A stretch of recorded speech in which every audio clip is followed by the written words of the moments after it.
अस्सलामुअलैकुम दोस्तों, Stanford university के प्रोफेसर साहब ने एक दिन बहुत ही शानदार एक्सपेरिमेंट किया। उन्होंने एक क्लास के स्टूडेंट्स को 3 टीम्स में डिवाइड कर दिया और उन्हीं 3 टीम्स में $5 तकसीम कर दिए और कहा कि इन $5 से जिस टीम ने मैक्सिमम प्रॉफिट जनरेट किया वो टीम विनर होगी। और इसके लिए उन्होंने 2 घंटे का टाइम दिया, यानी 2 घंटे में $5 से मैक्सिमम प्रॉफिट जनरेट करना था। और इसके साथ एक शर्त भी रख दी कि हर टीम को 2 घंटे बाद प्रेजेंटेशन देनी होगी कि उन्होंने किस तरह इन $5 को यूटिलाइज किया, इस्तेमाल किया, यानी कहाँ पर इन $5 को खर्च किया, इन्वेस्ट किया। अच्छा, अब इन 3 टीम्स में से ना एक टीम ने बहुत ही समझदारी से काम लेते हुए एक रेस्टोरेंट की चंद सीट्स को बाय कर लिया और इन सीट्स को ब्लैक में सेल कर दिया इन लोगों को जो अपनी बारी का इंतज़ार नहीं करना चाहते थे। क्योंकि दोस्तों, जो बड़े बड़े रेस्टोरेंट्स होते हैं उनमें सीट्स जो हैं वो पहले से रिजर्व्ड होती हैं, इसीलिए बेशुमार लोगों को सीट्स नहीं मिल पाती। तो उस टीम ने ब्लैक में ये सीट सेल करके बहुत अच्छा खासा मुनाफा जो है वो कमा लिया, मगर ये टीम फिर भी मुकाबला नहीं जीत सकी। और मज़े की बात यह है कि जीतने वाली टीम ने $5 का इस्तेमाल तक नहीं किया, उनके $5 उसी तरह इन्वेलप में बंद थे। क्योंकि जीतने वाली टीम ने सोचा कि इन $5 को यूटिलाइज करने की बजाय हम उन 3 मिनट्स को क्यों ना यूटिलाइज करें जो हमें प्रेजेंटेशन को डिलीवर करने के लिए दिए गए हैं।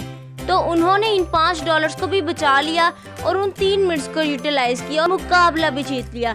उन्होंने ऐसा किया कि एक कंपनी से रब्ता किया, एक ऐसी कंपनी जो कि स्टूडेंट्स यानी ब्रिलियंट स्टूडेंट्स तक अपना मैसेज कन्वे करना चाहती थी।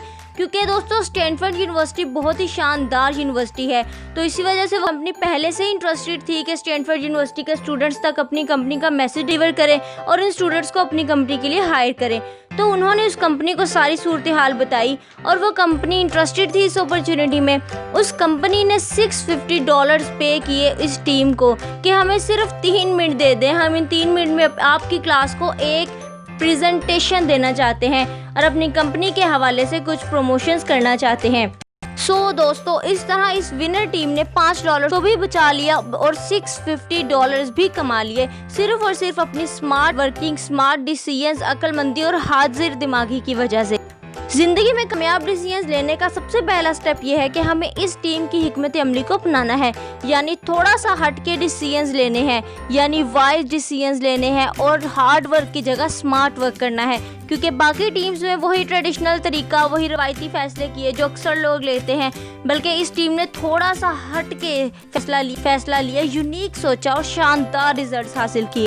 अच्छा फैसला लेने के लिए दूसरा स्टेप यह है कि हम कुदरत के इशारों को समझना शुरू कर दें, क्योंकि अल्लाह ताला जो भी करते हैं हमारी बेहतरी के लिए करते हैं, उनका हर फैसला हमारे लिए बेहतर होता है और हमें उनकी रज़ा में राज़ी रहना चाहिए। अक्सर हम कोई काम करते हैं और हम उसमें कामयाब नहीं हो पाते, हम दूसरी दफ़ा वो काम करते हैं, हम फिर नाकामी देखते हैं, हम तीसरी दफ़ा भी जब उस काम को करते हैं, अगर हम तब भी नाकाम हो जाएं, फिर यहाँ थोड़ा सा ठहर जाने की ज़रूरत है, थोड़ा सा सोचने की ज़रूरत है कि कहीं इस काम के ना होने में कोई मसलिहत तो नहीं, अल्लाह ताला हमें किसी गलत और नुकसानदा काम से तो नहीं बचा रहे। अल्लाह ताला ने हमें ब्रेन दिया है, सोचने समझने की सलाहियत दी है। अक्सर अल्लाह ताला हमें सिग्नल्स दे रहे होते हैं लेकिन हम उन्हें पिक नहीं करते, आइडेंटिफाई नहीं करते। दोस्तों, अल्लाह ताला हमें सिग्नल्स देते हैं, अब हमारा काम है कि इस ब्रेन को यूज़ करते हुए उन सिग्नल्स को आइडेंटिफाई करना कि आया कुदरत हमारे इस काम में मदद कर रही है या नहीं कर रही। अगर आप नाकाम हो रहे हैं तो आप उसे छोड़ दें, कुछ बेहतर आपके लिए लिखा होगा। हम उन सिग्नल्स को आइडेंटिफाई नहीं कर पाते और गलत डिसीजंस ले लेते हैं, बाद में पछताते रहते हैं। स्टेप नंबर 3, कामयाब और अच्छा डिसीजन लेने के लिए थर्ड स्टेप ये है कि आप मशवरा करें। और दोस्तों, किसी ऑथेंटिक पर्सन से मशवरा करें जो वाकई ही आपको मशवरा देने के काबिल है और उसी फील्ड से रिलेटेड है जिसके बारे में आप मशवरा लेना चाहते हैं। अक्सर लेना तो हमने आईफोन होता है, लेकिन हम एक एंड्रॉयड यूज़र से मशवरा ले रहे होते हैं कि यार बताओ कि आईफोन का कौन सा मॉडल अच्छा है, हालांकि उस इंसान ने कभी आईफोन की शक्ल भी नहीं देखी होती और हम उससे पूछ रहे होते हैं कि कौन सा आईफोन का मॉडल बेस्ट है वगैरह वगैरह।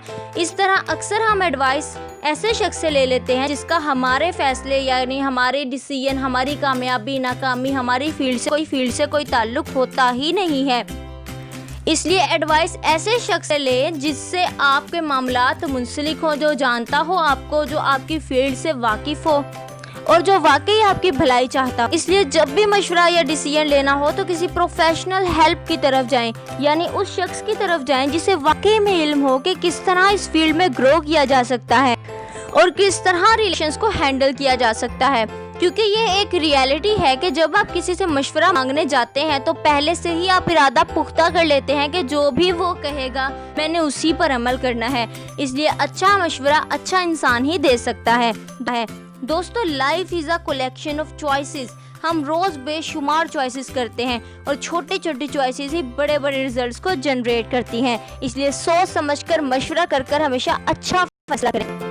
Step number 4। दोस्तों, स्टेफन ने अपनी बुक में कहा था कि begin with the and in mind. ये बहुत गहरी बात की है उसने, यानी कोई भी फैसला लेने से पहले इसके एंड के बारे में ज़रूर सोच लें कि इसका एंड कैसा होगा। हमें आगाज़ तो बहुत प्यारा लग रहा होता है कि हम सिर्फ हाल का सोचकर, प्रेजेंट का सोचकर, आज के फ़ायदे सोचकर फ़ैसला ले लेते हैं। हम ये नहीं सोचते कि इस फैसले का असर, एंड और फ्यूचर क्या होगा।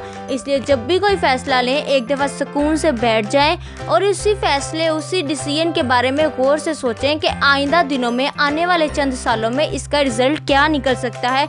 ये अमल आपको बेहतर फ़ैसला लेने में बहुत ज़्यादा मददगार साबित होगा। उम्मीद है दोस्तों आपको ये स्टेप्स बहुत अच्छे लगे होंगे। अगर अच्छे लगे हैं तो फटाफट लाइक कर दें। मिलते हैं अगली वीडियो में, तब तक के लिए बहुत सारा ख्याल रखिएगा। अल्लाह हाफिज़।